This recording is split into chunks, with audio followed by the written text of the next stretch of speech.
Yeah, so this evening we're going to carry on our exploration of the White Lotus Sutra, which is a really famous Mahayana text, a very ancient text, centuries and centuries old, and it tells a story, and Sangha has called it a drama of cosmic enlightenment. Because it's a story, but it's kind of like Buddhist science fiction. It's very unusual, some strange things happen, some really mythical kind of archetypal events happen. And in the story, the Dharma is taught in lots of different ways. You may have come across this before where we talk about the languages in which the Dharma is taught. And we talk about the language of the depths sometimes. So the Dharma is very conceptual. Buddhism is really rational and it's really conceptual. But it's also communicated in lots of different languages. And the White Lotus Sutra uses images, it uses myths, parables, archetypes. And you might think we can sometimes be a bit dismissive of that kind of communication. Well, it's kind of less true or less real or less significant. But actually, some of the truths that are being communicated in the White Lotus Sutra are kind of so profound that they maybe can't be communicated in other ways. There's some really significant and important truths that are being communicated. So it's a really important text. And the way probably to engage with it is like a drama. You just immerse yourself in the story, let the story, enter into the story, listen to the parables and be affected by them. And then we can reflect and discuss them. And we heard, maybe it was like 3 weeks ago, Sangha Gita told us the first of the parables we'll be exploring, which is about a burning house, a father trying to rescue his children from a burning house and how he had to use skillful means to get them to escape that burning house. And the second parable we're going to look at this evening is called, well, it's often called the parable of the return journey, or the myth of the return journey. So the title of this evening's talk is Coming Home. So what I'd like to do is tell this story, the parable of the return journey, and then just draw out some of the symbolism, how I connect with this story, this parable.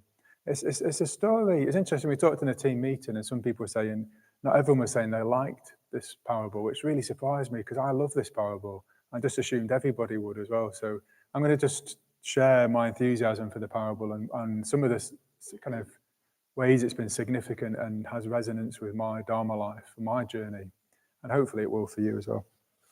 Okay, so we're in a story. The story takes place within a story. So the story is already happening, which is the White Lotus Sutra. The Buddha is communicating to his disciples. He's told them there's a higher truth, a further truth, which they didn't know about before. 500 of them get up and leave almost in disgust, in kind of, they can't believe that there's a higher teaching. And then the Buddha reveals about the Mahayana approach to Buddhism, the compassionate approach, the altruistic approach, that we are liberated and we practice to save all sentient beings. It's not just a self-liberation, it's awakening for all sentient beings. This is the kind of further, higher teaching. And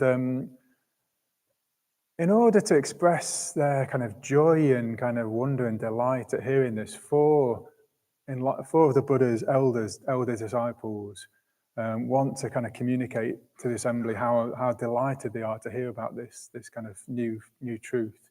And one of them, Mahakashyapa, tells this parable as a way of kind of expressing delight and gratitude. And what he says is, he tells this story that there is a son and he becomes separated from his family and particularly from his father. And I presume this happens at quite a young age. And I heard Pamavajra tell this story and just draw out the significance of this in India as well, that a kind of the connection between a son and their father, the only son and their father, was really, really significant. So for the father was really crestfallen and would think about the son every day. He'd never forgot his son. He would always think about his son.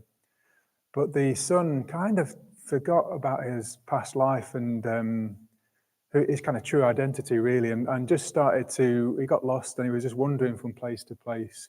Kind of in desperation, really. He became poor and he just was wandering around trying to find a way to feed himself, trying to find work, but all the time kind of just picking up kind of lowly habits, unskillful habits, sometimes falling into crime, a life of crime.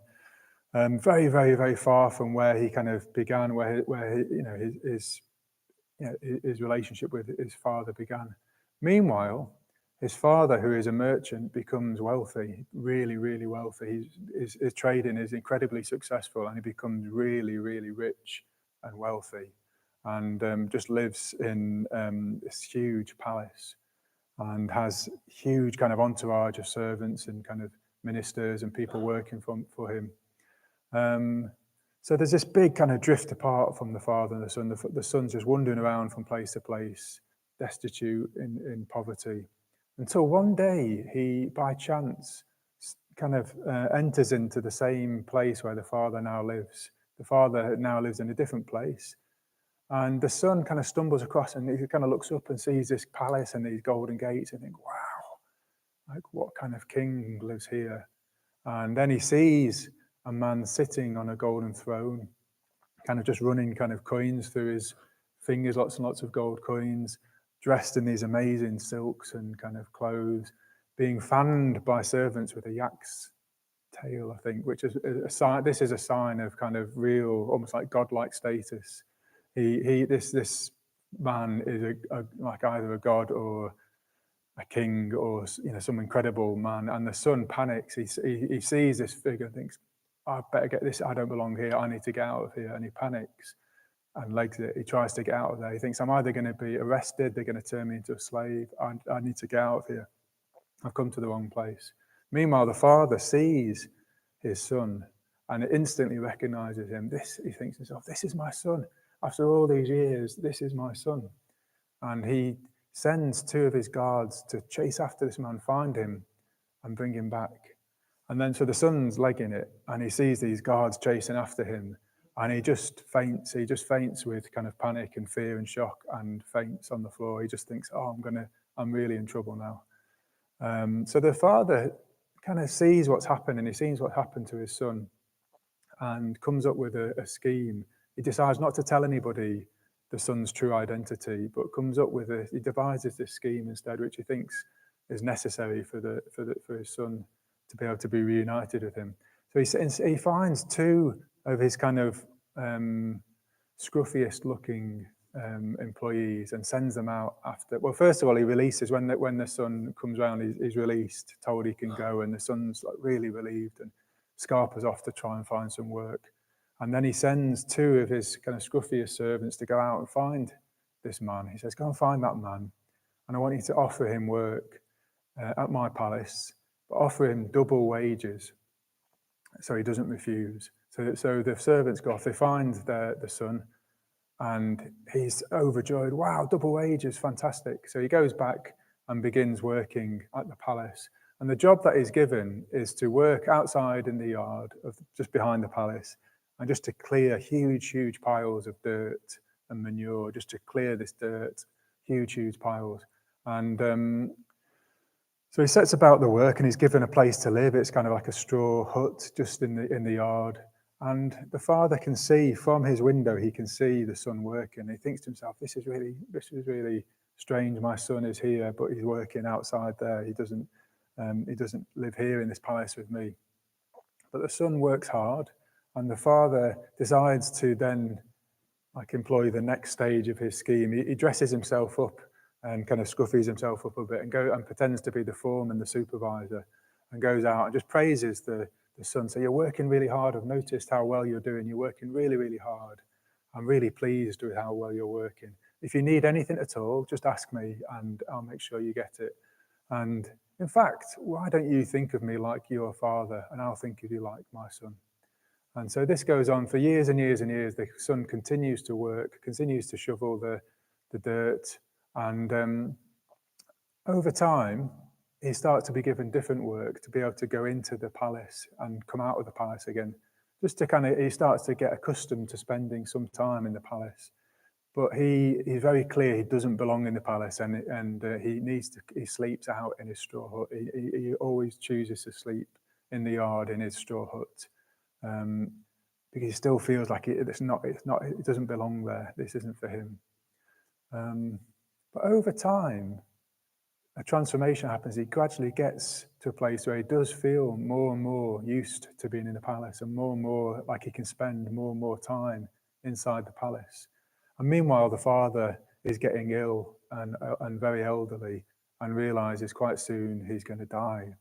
So he calls the son in and says to him, I'm going to make you the steward of all my wealth, all my business.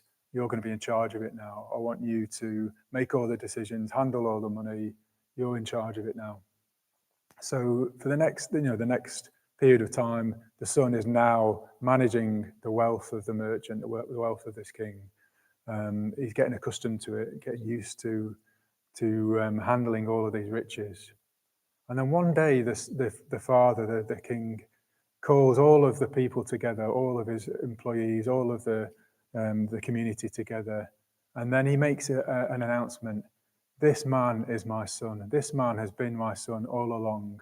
And now I pass all of my wealth on to him. Now all of this wealth belongs to you. And the son can't believe it. He's completely surprised. Wasn't expecting this at all. And he says, all of this wealth and riches has come to me without me needing to do anything to receive it. It's all just come to me without me doing anything at all.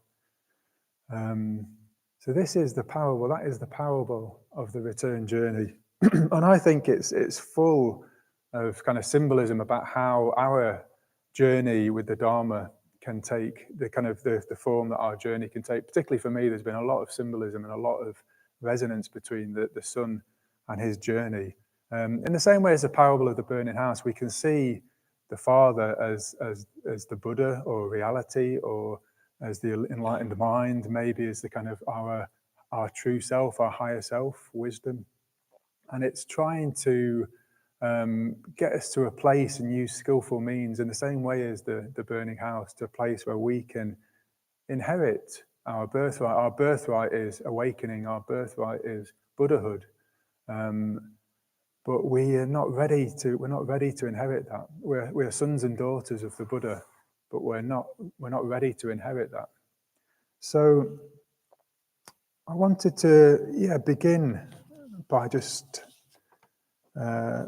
drawing on and exploring this opening section of the story where the son is separated from his father and just descends into a life of poverty, just wandering around from place to place. And that really resonates with what my life felt like before I encountered the Dharma.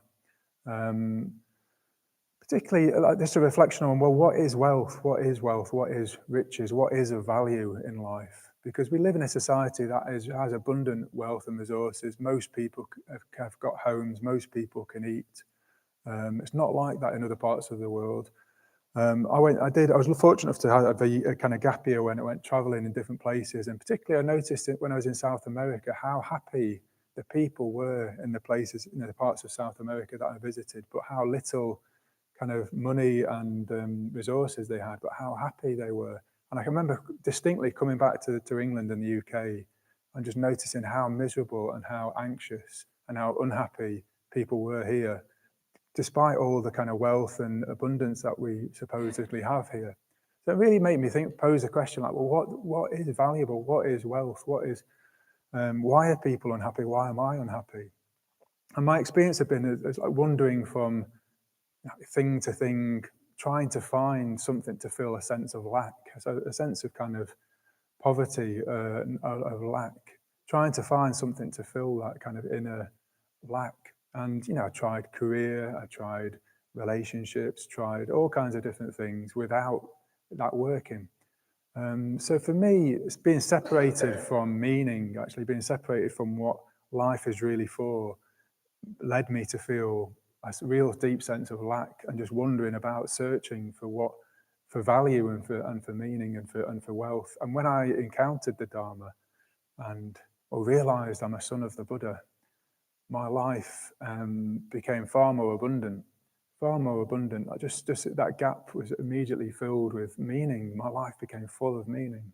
So that, for me, that's a real important point to draw out of the start. Just that question of, well, what is value? What is wealth?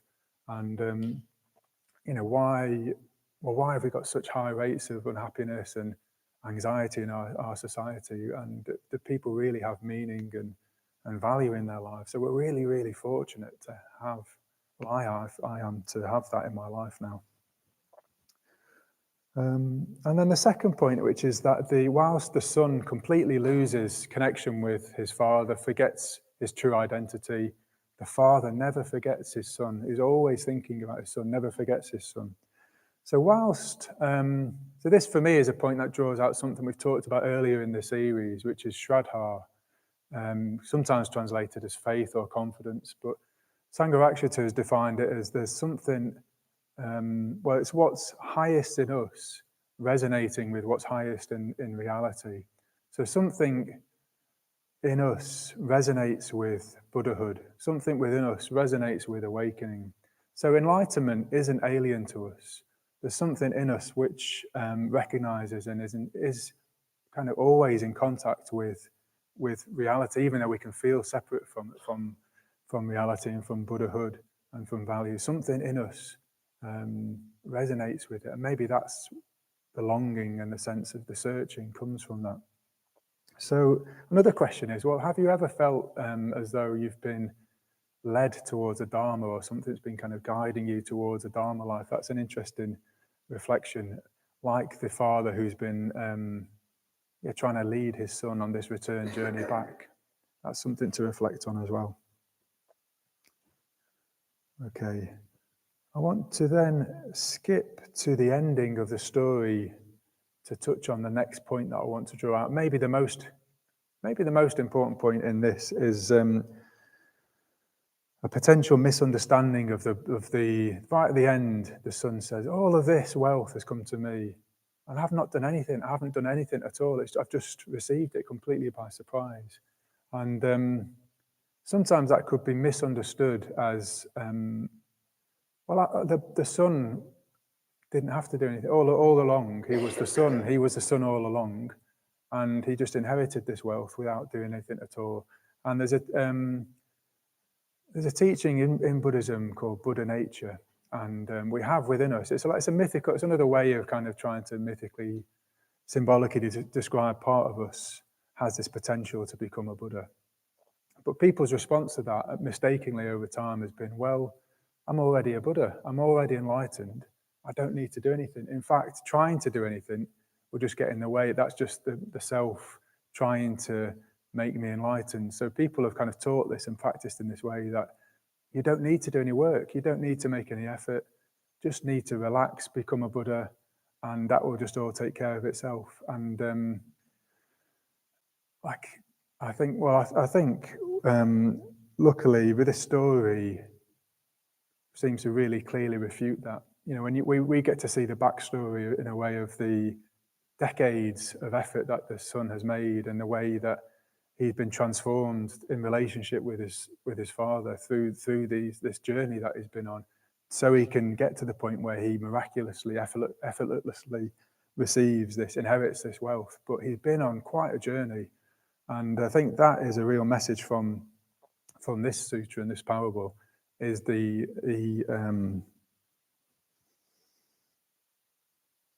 there's a lot of work involved in the Dharma life and a lot of effort involved in the Dharma life.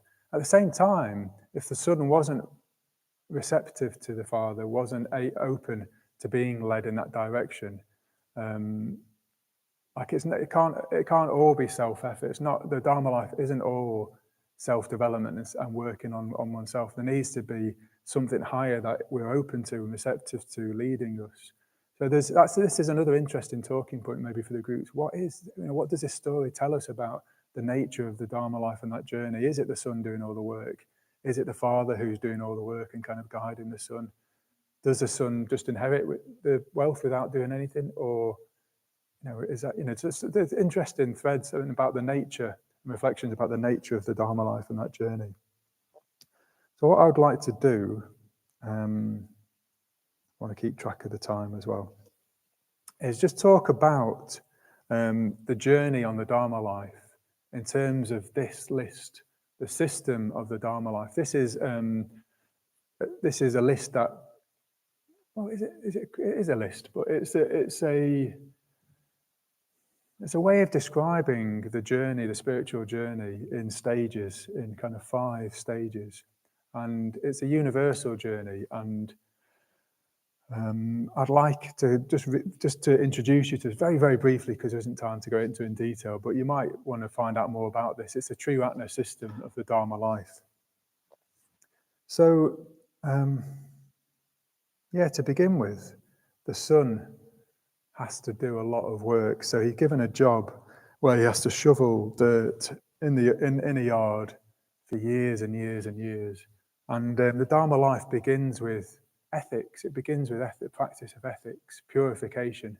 We come on the Dharma, we start this Dharma journey with a lot of baggage, potentially views, habits that need to be purified. And for me, this is a metaphor of that just persistence and work that needs to be made with the precepts, particularly the negative precepts, just to work on ourselves, work on those habits, work on them in detail over and over again. And it's just as though we're just kind of shifting those piles of dirt over and over again. It's a long process of purification, working on the 5 precepts. That's certainly been the case for me. And we call this a stage of integration, where in a way, more of ourself gets revealed to ourselves. We get to learn more about ourselves as we begin the Dharma life. And we learn more about the ways in which we stray away from our purpose, in a way, the parts of us that aren't involved in the Dharma life, and we need to transform them. So there's a whole lot of transformation and karmic work that we need to do to transform ourselves. That's the first stage of the Dharma life, and it involves ethics and mindfulness, and gathering ourselves together to be a kind of wholehearted, person journeying on the path wholeheartedly. So that is, for me, really resonates with the sun, just for years and years shoveling this manure. And at times, I find it helpful to think, it's going to take a long time to transform some of these habits. It takes a lot of persistence and a lot of energy and a lot of courage to just gradually transform those habits and those views about ourselves. And so there aren't really any shortcuts. Sometimes we just want to jump straight into the palace. Like, there's the palace, great. I want to just learn all about Buddhahood and just jump straight to insight, just jump straight to being a Buddha and forget all about the transformation, the purification. I'm not interested in that.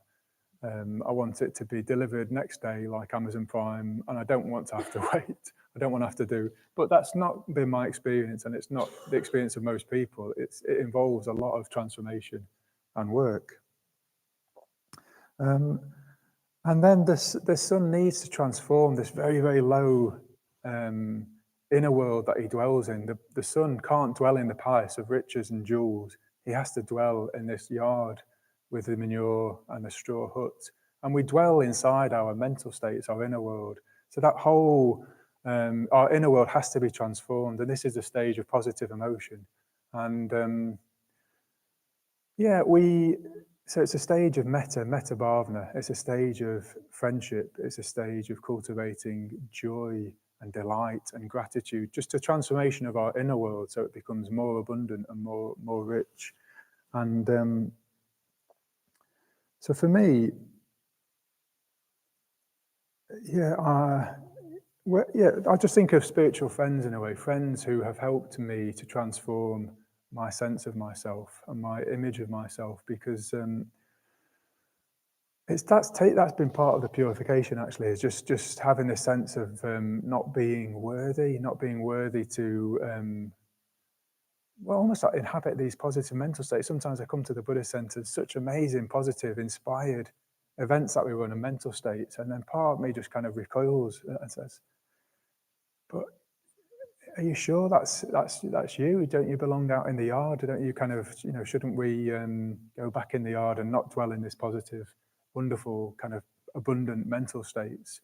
And so for years, it's been a kind of gradual journey of spending more and more times in these kind of abundant, positive mental states, this kind of world of riches, and then having to leave it because it's too much, because I don't belong there, and kind of back into the kind of yard and into the straw hut, and then go back into the palace for longer and longer periods. That's what I really relate to, that sense of not feeling like I belong in such inspired, positive states, and I'm not ready for that yet. And then gradually getting more and more used to that and dwelling in that for longer periods and more established in that. And friends have been really, really helpful. So particularly, I talked about Amoghavanksa a lot in my last talk, and he's been a really important friend for me. And yeah, over the years, he would just say, I'd meet up with him a lot, and a bit like the the father putting on the kind of rags and kind of meeting me on my terms and meeting me where I was at. But I'd leave felt like I'd been drawn out of the kind of low mental state I arrived in and left in a much more abundant, rich mental state. And what he'd often say to me, just look at me and say, "You're a good man." And initially, I just found it really uncomfortable. I got really, really uncomfortable to him to say that. And I just kind of almost like dodge it, kind of like duck and let it go past me. Probably physically was doing that. Like I can't be told that I'm a good man. It just didn't sit with my idea of myself. It just didn't kind of feel like that was who I was. I remember one time he just grabbed me so I couldn't squirm or move away, like, by both shoulders, and looked at me and said, "You're a good man." And I kind of felt like I kind of couldn't avoid it. I had to receive it. So that's really, really, that was really. And over the years, he's just been so kind and patient, encouraging, always. He's still doing it now. He said, "Oh, what a great talk he gave." I'll get a text message tomorrow saying, "Oh, listen to your talk. What a great talk it was." Just constantly praising me, giving me encouragement, giving me support. So gradually I become more and more confident, more and more believe in myself more and more. And, without that, it's much, much harder to grow. We don't see our own qualities, and it takes friends sometimes to really see our good qualities and name them and rejoice in them. And then it draws them out, it makes them grow, it makes them become stronger. And then we start to see them. And over time, we can believe that and see that for ourselves. The Mitra ceremonies last week was a really strong example of this. Just if people here last week, 5 people being rejoiced in their qualities, being rejoiced in. And it creates what a rich and abundant atmosphere gets created. It's like we're dwelling in this palace of riches with these people with all these qualities and these rejoicers who can see these qualities, and we can see these qualities, and the qualities themselves create a sense of abundance and value and riches and wealth. So there's something really important in positive emotion about rejoicing in merits and metta and mudita, joy in other people's success and qualities.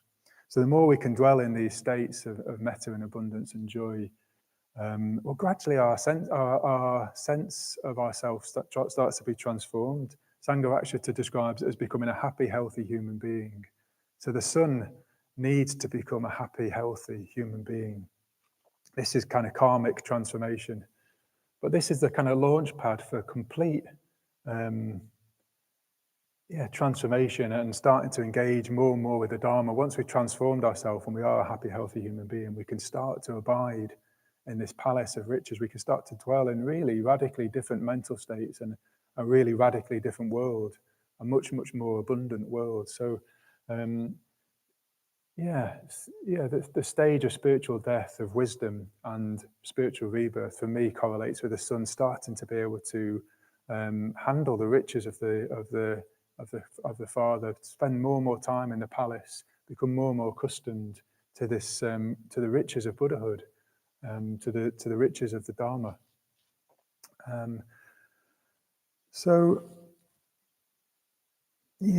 think. I would say, just to name the culmination, Buddhahood in this system is called spontaneous compassionate activity, where there's just a compassionate response to beings around one without any thought or without any kind of sense of separate self responding to a separate other. It's just a spontaneous compassionate response. It's a really lovely way of describing Buddhahood in this system. But I just wanted to end with a sense of optimism for me. For me, it's the whole story. I mean, it sounds quite a pessimistic story, doesn't it? The sun being separated, the sense of poverty, despair, panic and running away. I mean, this is another thing to reflect on. Have you ever felt intimidated and overwhelmed and awestruck by the Dharma or by Dharma practitioners even? Just before I end, I'll just share a couple examples of this. The first time I was introduced to Padmavajra, it was down in the bookshop, and he'd come up to give a talk at Sangha night, I think. And I was quite new to the Sangha. I think I may or may not have become a mitra at that point. And my friend Atra said, "Oh, here's Padmavajra," and I just walked in the other direction, completely ignored Atra and Padmavajra, and just walked off in a completely different direction, which is a really, really rude thing to do. I really regret. Kind of just really set me off on the wrong foot with someone that I really look up to and has become a really important friend to me. But I just kind of couldn't. I had to run away in a way, like the sun had to run away. And then my first ever order gathering, I'd just been ordained, and we went to an order gathering, maybe 500 order members, this big place, and in the canteen getting some food, and then Ratnaguna was there. Ratnaguna had written a book that I really, really loved and still love, called The Art of Reflection, and I'd heard him give talks. Wow, Ratnaguna, he's like a big order member, he's an important order member. And he came over and he started to talk to me while I was getting a cup of tea. And I just couldn't handle it. I just had to pretend he wasn't talking to me and walk off because I just couldn't, my mind just couldn't understand that Ratnaguna was talking to me, and I just couldn't, I didn't know what to do, so I just walked away, pretended he hadn't started talking. Again, just really embarrassing and felt really rude, but just this sense of just being awestruck really, and just feeling like I need to run away. This isn't for me, almost. So you might have your own experiences of that. It might be just truths of the Dharma that just feel too big, and it feels like you have to run away from them, or they're scary, or so you might have experiences like that you want to share. But I think so there's the parable of the return journey tells, for me, there's a lot of truths with my own journey about this transformation, the work of transformation, ethical transformation, this transformation of our inner world to become more and more positive and abundant, so we can start to dwell in the palace more in this kind of abundant, wealthy mental states. So then we can start to handle some of the riches of the Buddha, of enlightenment, and get more and more accustomed to the Dharma and dwelling with the Dharma. So for me, it's a very optimistic story, because the story says, well, if I keep on practicing, if I keep on this journey, there'll come a point where I can stay in that palace. I don't have to leave. I don't have to say, this isn't for me, and get back into a kind of like an unskillful mental state where I belong. I can stay in these positive, abundant mental states all the time. There'll come a point when I don't need to leave those states. If I keep practicing, that's what the story says, and that's really exciting. That is possible. That's what lies ahead if we keep practicing. So whilst there's a lot of work and purification needs to be done, and we might find ourselves with kind of hands full of manure and muck that we're kind of shoveling, there comes a point where we'll just be dwelling in a palace of riches all the time, to the point where it culminates with inheriting our birthright, which is Buddhahood, awakening. That is our birthright. We are sons and daughters of the Buddha, and the culmination of the path is we inherit that. We inherit all of the riches of Buddhahood if we keep on practicing. So I want to end by reading the dedication section from the puja, which we heard at the Mitra ceremony. Paranita read it out last week. So I want to read it. There's two sections that really resonate. You'll hear one about being born in the family of the Buddha. That really resonates with the return journey. And then the other one is that the whole procession of humanity are searching for happiness, traveling, searching for happiness, which just really depicts the sun at the start, and that kind of the start of the journey, traveling, searching for happiness. So just as the Buddhas before me set their minds on enlightenment, just as they trained in the Buddha's path, so now I too, for the welfare of the world, set my mind on enlightenment. So now I too will train in the Buddha's path. Today my life has borne fruit. Today I have been born in the family of the Buddha. Today I have become one of the Buddha's clan. for the whole procession of humanity, traveling the roads of existence in search of happiness. This will give them joy. Today, in the presence of the Buddhas, I invite the world to be my guest at a great feast of delight. May all beings rejoice.